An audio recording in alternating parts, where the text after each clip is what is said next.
नमस्कार जोहार, आप देख रहे हैं समाचार प्लस झारखंड बिहार और मैं हूं आपके साथ सुमित रॉय। झारखंड में सियासी बिगुल बच चुका है। चुनाव आयोग ने झारखंड में 2 चरणों में चुनाव करने के लिए हामी भर दी है।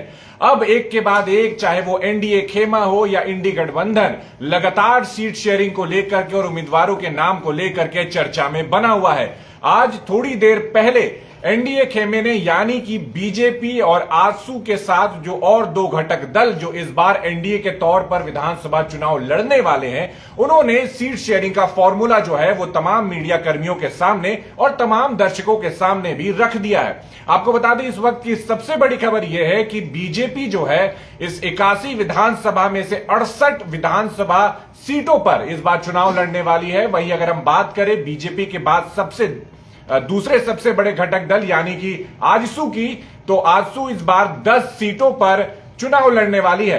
अब ये 10 सीटें कौन सी होगी ये भी हम आपको बताएंगे, लेकिन एक और बात आपको ये भी बता दें कि एनडीए का इस बार जो एक और घटक दल है यानी कि जनता दल यूनाइटेड जेडीयू, उसको 2 सीटें मिली हैं और एलजेपी जो है, जो चिराग पासवान की पार्टी है, उसको 1 सीट मिली है। अब चलिए, इस वीडियो का जो मुख्य कंटेंट है, जो मुख्य कारण है, वो ये है कि इस बार आजसू को वो कौन सी 10 सीटें मिली हैं और वहां से कौन से ऐसे 10 संभावित उम्मीदवार हैं जो इस बार चुनावी दंगल में उतरेंगे और अपनी शाख को दांव पे लगाएंगे। सबसे पहले अगर हम बात कर ले तो सिल्ली जो सबसे हॉट सीट मानी जाती है आजसू के लिए, वहां से सुदेश महतो जो कि पार्टी सुप्रीमो भी है, वो वहां से लड़ेंगे।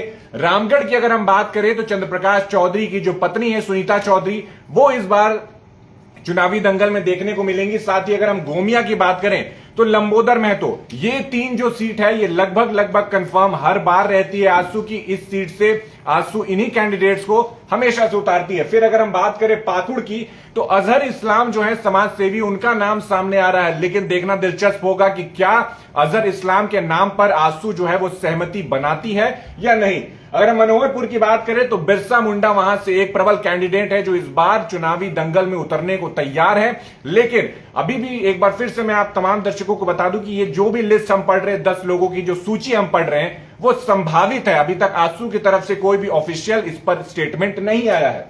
अगर हम लोहरदगा की बात करें तो नीरू शांति भगत जो है वो इस बार चुनाव लड़ सकती हैं। वहीं अगर जुगसलाई की बात करें तो रामचंद्र सहित जो है वो चुनाव लड़ सकते हैं।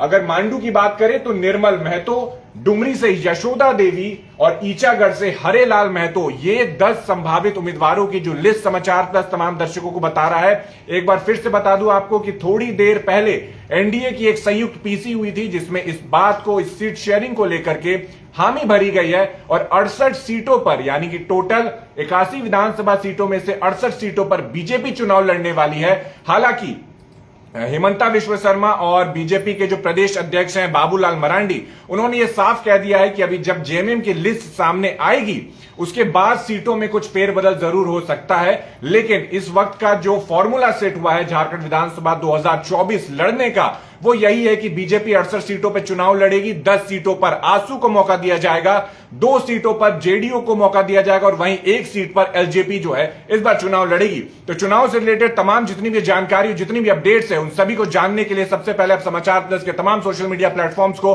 फट से जाकर के लाइक कर लें और सबसे पहले जाकर के उसे फॉलो कर ले, क्योंकि झारखंड विधानसभा चुनाव से रिलेटेड सारी खबर आपको एक क्लिक पर वहां पे मिलेगी। नमस्कार।